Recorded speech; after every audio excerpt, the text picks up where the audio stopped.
Untuk maklumat yang lebih lanjut, sila subscribe channel saya, like, share, dan klik butang notifikasi.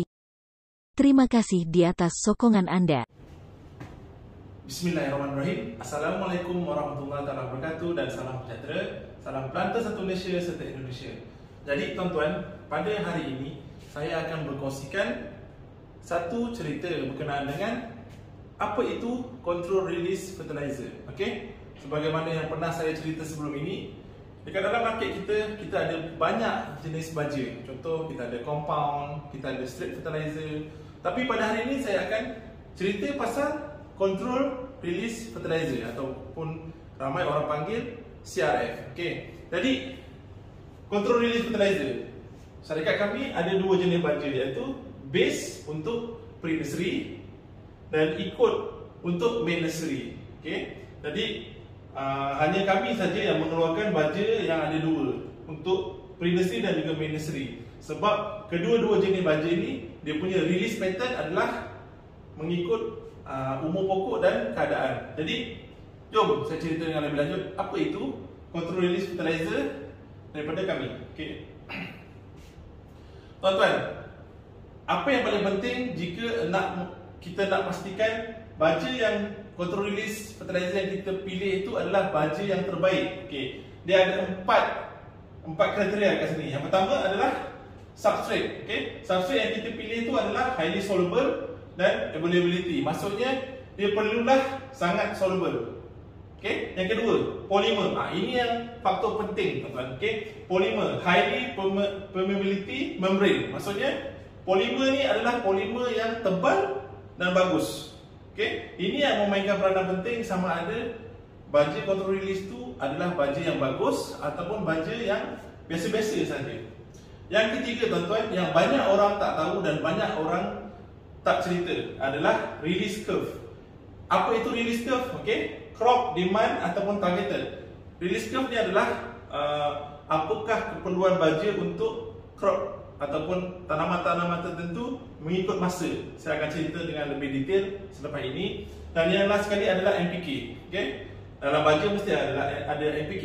Itu adalah perkara yang wajib. Okey. Combination dan efficiency. Maksudnya, tuan-tuan, dalam baja control release fertilizer ni, kombinasi baja NPK ini adalah sangat penting. Okey. Jadi jom kita dah cerita pasal 4 tajuk ni, kita teruskan. Ini, tuan-tuan, ini adalah perkara yang sangat jarang orang cerita. Okey. Jadi ini adalah release curve graph. Apakah maksud release curve graph? Okey. Tuan boleh tengok dekat sini, ini adalah curve plan demand. Ini adalah plan demand untuk oil palm, contoh. Okey. Ini adalah daripada bulan pertama sehinggalah bulan ke-9 kalau tak salah tadi. Okey. Sehingga dia besar ni. Ini adalah release curve dia. Okey. Jadi ini adalah pattern yang maksudnya keperluan baja yang diperlukan oleh pokok tersebut. Jadi sebagai contoh, tuan-tuan, kalau tuan-tuan guna baja compound, apa yang terjadi? Okey, ini adalah pattern untuk baja compound, tuan-tuan. Tuan tabur, dia akan release tinggi, dia akan jatuh. Okey, sebelum habis tuan tabur lagi. Release, jatuh. Bulan berikutnya tuan tabur lagi. Tabur dan sehingga macam ni. Jadi kelemahan baja compound ni ataupun baja jenis ni adalah tuan perlu conventional fertilizer ni tuan perlu tabur mengikut jadual-jadual tertentu yang telah ditetapkan untuk pastikan tanaman ni dia punya curve ni dia dapat supply dia punya nutrien sesuai mengikut bulan dia. Okey, dan mengikut graf. Jadinya bila dia tak dapat, tuan-tuan, dia akan dapatlah sini kuning ni. Maksudnya dia sangat shortage of fertilizer. Okey, tuan-tuan, ini penting. Kenapa penting? Sebab kebanyakan baja tak semua. Okey, saya ulang ya, tuan-tuan. Tak semua mengikut release curve graph ni. Okey, jadi baja kami ikut ni dia punya graph. Okey, dia ikut dan dia lebih lagi. Okey, tuan-tuan. Okey, ini adalah contoh baja control release juga. Okey, tuan tengok sini. Dia early release dia sangat tinggi. Oh, hijau. Tapi cukup masa? Dia akan kuning dan dia akan release habis. Sama juga satu lagi baja yang kita pernah try. Kita buat trial, okey. Dia sekata, tapi lepas tu dia flat dah. Tak. Jadi berdasarkan ini, apa yang tuan-tuan perlukan adalah yang paling penting sekali. Setiap kali sampai baja, tuan perlu buat trial. Jadi melalui trial tu tuan akan dapat tahu bahawa perkara ini, baja yang tuan ambil itu, adakah dia mengikut curve ini. Yang pertama sekali tuan perlu pastikan, adakah dia baja control release ataupun tidak, ataupun dia adalah baja slow release. Itu penting. Kebanyakan orang dia tidak faham antara baja control release dan juga baja slow release. Okey, sangat berbeza daripada segi harga dan juga keperluan tuan-tuan. Okey, jadi dan juga release curve ini juga kita boleh test. Kita boleh test kat lab. Okey tuan-tuan, ini adalah perkara yang paling penting dalam untuk memastikan baja control release yang tuan dapat itu adalah yang terbaik. Okey, jadi saya dah cerita pasal release curve graph. Okey, yang berikutnya adalah ikut. Okey, kenapa ikut ni adalah baja yang bagus? Okey, pertama sekali, ikut ni adalah control release fertilizer yang dibuat daripada NPK, compound yang highly soluble. Maksudnya dia sangat mudah untuk larut.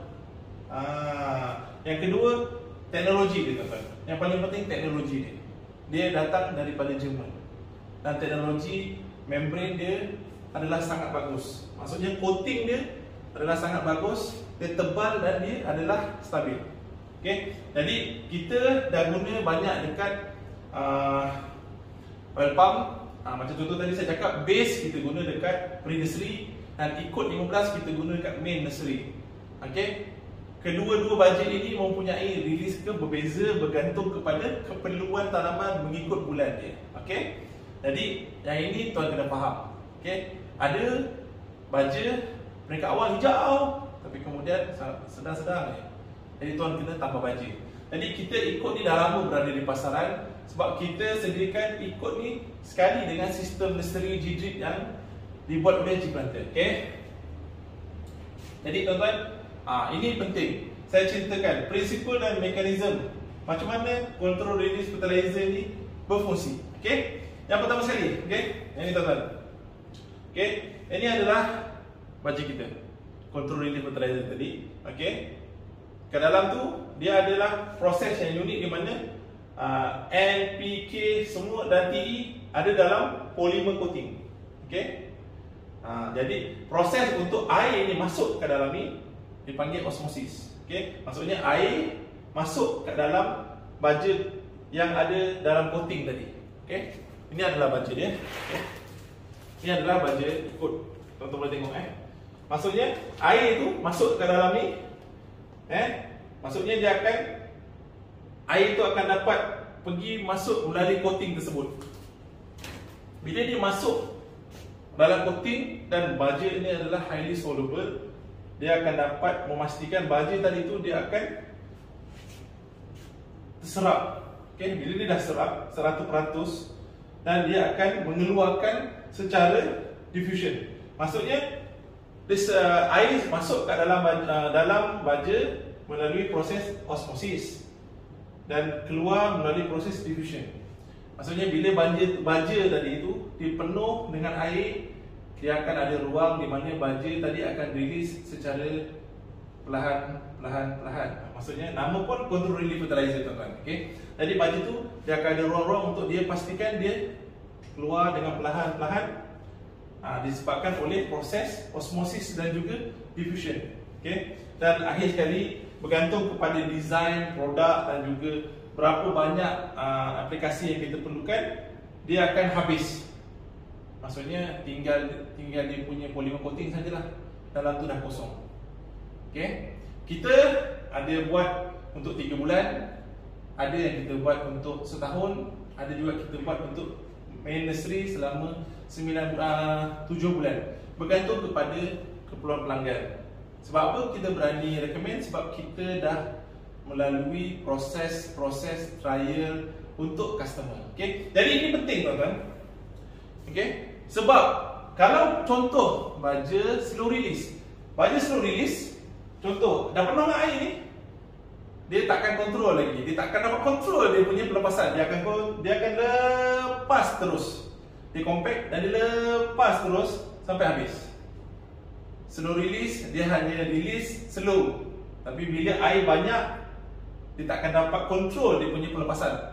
Sebab tu baja yang ada polymer coating yang bagus ni dipanggil control release fertilizer. Sebab dia punya polymer tu dapat kontrol pelepasan baja tersebut.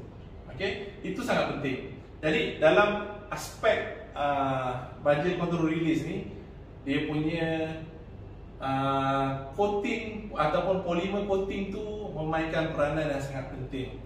Nak ada baja murah, polymer coating dia mungkin tak tebal ataupun baja dia release awal. Okey, bila tak tebal, dia release awal habis lah. Dia early release habis. Dia tak dapat follow release curve tadi, tuan-tuan.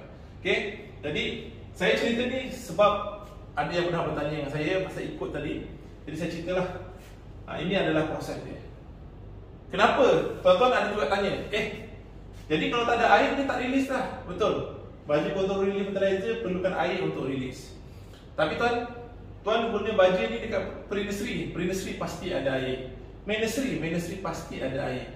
Tuan nak guna untuk proses replanting atau supply, tuan pasti buat proses tersebut semasa hujan ataupun semasa bulan-bulan yang ada hujan tu turun. Sebagai contoh field kita, setiap bulan pasti akan ada hujan, paling tidak pun 5 ataupun 10 hari rain days. Jadi baja ni akan release setiap kali dia kena hujan. Dan proses tadi kita panggil osmosis dan diffusion. Okay? Apa lagi next? Okay, jadi ini yang terakhir saya nak ceritakan tuan-tuan. Apa dia kelebihan pakai ikut control release fertilizer daripada kami. Yang pertama, tuan-tuan, labor saving. Saya bagi satu senario. Tuan menggunakan baja compound ataupun baja straight fertilizer. Contoh, tuan gunakan di kawasan immature. Tuan tanam pokok. Tuan perlu tabur baja dalam 2,5 kg ke 3,5 kg setahun. Maksudnya perlu dalam mungkin 3, 4, 5, 6 round, saya tak tahu, mengikut SOP syarikat. Jadi tuan perlukan labor untuk setiap proses tersebut. Tapi tuan pakai ikut ni sekali je. Masa tuan tanam, tuan terus tabur. Settle masalah tuan setahun. Okey? Yang kedua, improve fertilizer utilization. Maksudnya baja yang tuan tabur tu semua pokok dapat. Berbanding konvensional punya cara, kadang-kadang, bukan kadang-kadang, kebanyakan masa memandangkan kita kekurangan pekerja, supervision kita pun out. Tuan pergi, mungkin pokok-pokok depan semua okey, tapi belakang-belakang semua habis. Ada yang tak baja pun, tertinggal baja. Jadi mungkin daripada asal 2,5 kg ke 3,5 kg mungkin kurang separuh ataupun tertinggal sekilo, kita tak tahu. Okey. Tapi dengan menggunakan baja ni, dia punya efficiency nutrient uptake tu dia akan reduce. Tak ada losses tuan tabur dekat dalam. Licin tak ada, surface run off pun tak ada. Confirm semua diserap dalam akar. Kat dalam tu tuan taruh dalam lubang tanaman tu, takkan ada masalah. Tuan supply sekalipun, contoh tuan supply. Macam mana tuan nak pastikan pokok yang tuan supply, tuan baja setiap ikut program tuan. Susah tuan. Jadi kalau tuan pakai baja ni, tuan letak contoh 600 gram ikut dalam lubang, setahun tuan tak payah baja. InsyaAllah pokok tu akan dapat membesar tanpa tuan miss fertilizer program. Berikut. Release link to temperature. Maksudnya precise release of nutrient according to the plant. Dia release mengikut keperluan. Konsisten memberi baja kepada tanaman tersebut. Itu penting release curve. Maksudnya pelepasan baja mengikut release curve tuan-tuan. Itu yang paling penting. Dan yang terakhir sekali, safe fertilizer. Low risk of root scorching. Itu untuk pre-nursery, main-nursery. Tuan, saya pernah buat baja base taruh direct sowing. Tak ada scorching. Pokok hidup, biji benih hidup macam biasa. Tak ada masalah. Tuan tak percaya, tuan boleh try. Jadi ini saja saya nak cerita dengan tuan. Apakah itu baja ikut. Okey, ni ini adalah sampel saya biasa bawa. Okey, ikut. Okey, jadi baja ikut ni dalam dia adalah 15, 8, 12, 2 MGO. Okey, ni. Dan tuan nampak warna putih-putih tu? Yang putih-putih tu adalah MGO tu lah. Okey, jadi untuk sebarang pertanyaan lanjut, tuan boleh hubungi saya di nombor yang saya berikan nanti, ataupun tuan boleh komen di ruangan yang sepatutnya. Semoga perkongsian pada hari kali ini memberi manfaat kepada tuan-tuan. Jika tuan baik hati, tuan pelantar yang hebat, tolong subscribe dan like, share jika video ini memberi manfaat. InsyaAllah, jika tuan ada pertanyaan ataupun sebarang ilmu-ilmu yang tuan nak saya sampaikan, sila buat demikian di ruangan komen. InsyaAllah saya akan sampaikan mana yang sempat. Sekian dahulu daripada saya. Assalamualaikum warahmatullahi wabarakatuh dan salam sejahtera. Bye bye.